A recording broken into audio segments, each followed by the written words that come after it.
All right, this is the third of a haul of three that I brought in a couple days ago. And the first one was the Buran Challenger class. And then I also had the USS Honshu Nebula class. Those videos are up on the channel.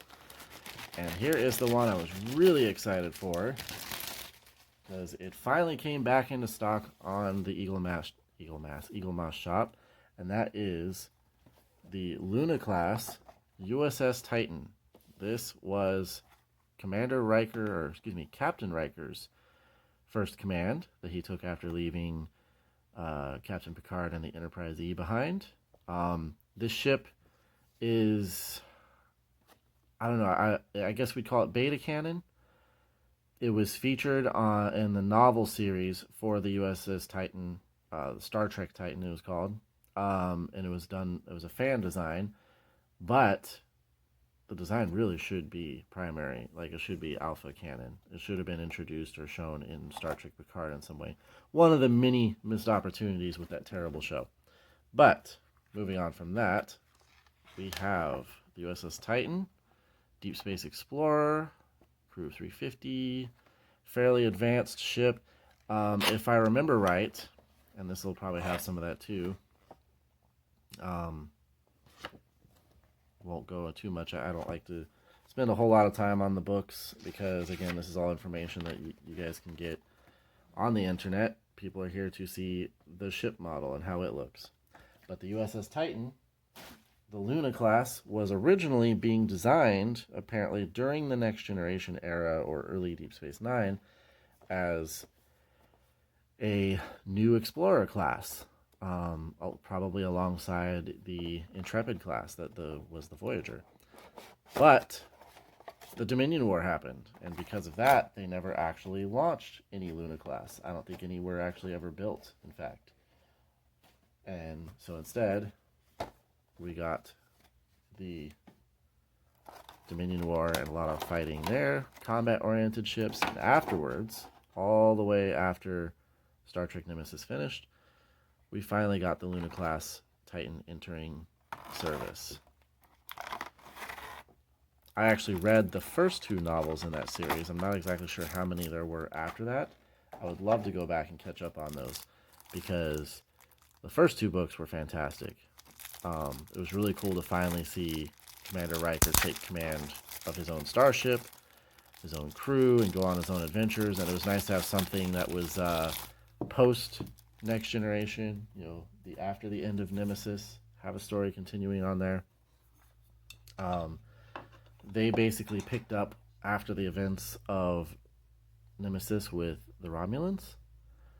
A whole bunch of good stuff happened there. So, anyways, I'm really excited for this one. A lot of metal here. That is die cast. The bottom is, I think that might all be one piece.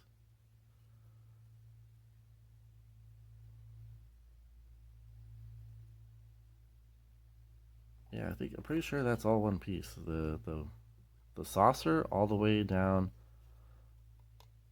to, or up the upper part of the body. Yep. That's all like one piece of die cast, it feels like. And then you've got your weapons or sensor pod up here, one of those two. And the nacelles, those are plastic, but they feel pretty good. Now this one, I've seen reviews of this one before. Let me see, the deflector there is painted, not translucent, no plastic there. Some nice detailing on this one. Wish I could get this thing to focus on it. You have the badging, the banner running down the side of the hull there with the name, and you also have the same on the nacelles.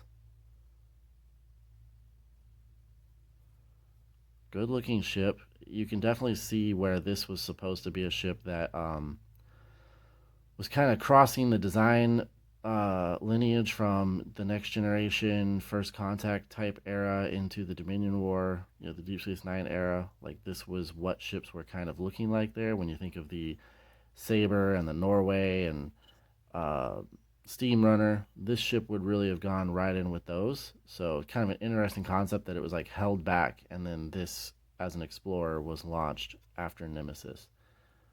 USS Titan NCC 80102. Man, this thing has some really good detailing, good paintwork. It's all very crisp and clean looking. All those escape pods you can see there. Let's take a look at the pod on top there. It looks like it's a sensor pod is what I'm assuming. Because you also see that same sensor dome design down here. So most starships, unless they have a Captain Jot or Arrow shuttle, which, oh, actually it does. You can see that, guarantee you that's what that is. Very clean design. Really like it. Plenty of escape pods. Look at that. They are making sure nobody's left behind. I'm assuming that is a warp core ejection port, so, or where warp core can be removed one way or the other. That's pretty cool to see. You have your shuttle bay here. Very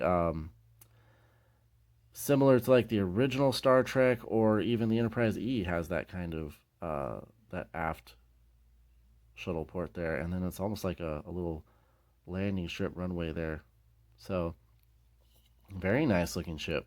I like the design, and then it seems very well crafted as well. The engines are perfect. Yeah, like perfect. Really cool. So happy with this one. I was glad that it finally came back into stock, because when these things are not in stock on Eaglemoss, they go for a lot on eBay. I remember I tried to get my hands on a Steam Runner once and was about to pay $55 for it, but then it was sold. So translucent pieces on the bussards there, but not on the nacelles. That was the one disappointing thing I remember from some of the unboxings I've already seen, some of the reviews. They were like, that really could have been a translucent piece. So a little bit disappointing, but otherwise this is great. I'm going to get it on the stand. Before I actually get it on the stand, I do want to make a note here of something else. I just noticed that right here where the impulse engines are, there is in fact a translucent piece inside there, clear plastic piece. And you can see the reflection there. It looks like it's a faint red, but it's actually kind of hard to tell. But it is nice that there is a clear piece in there. I did not realize that when I was first looking at it. And there it is on the stand. It sits pretty securely there. Not really going to go anywhere. Fairly easy to pull out and get a handle on without messing it up. That design, like the colorations, the pattern, everything about the look, you can definitely see where the design lineage was here. That this should have been there with the Akira, the Saber, Normandy, all those types of ships, the Steam Runner. But again, before they launched a new deep space exploration ship, the Dominion War started, and I'm pretty sure all that got put on hold to launch as many things with weapons on it as possible. Not to say a ship like this can't hold its own, because according to the stories I've read, it certainly can, like pretty much all Starfleet ships, but its primary role is as an explorer. So there it is on the stand. Pretty good look there. Which should look good on any desk or shelf. I really like this ship. I'm very excited that I got my hands on one. I wasn't sure if that was going to happen anytime soon. Just so happened to come back into stock on the Eaglemoss store. So, yep, there you have it. I will get some pictures up.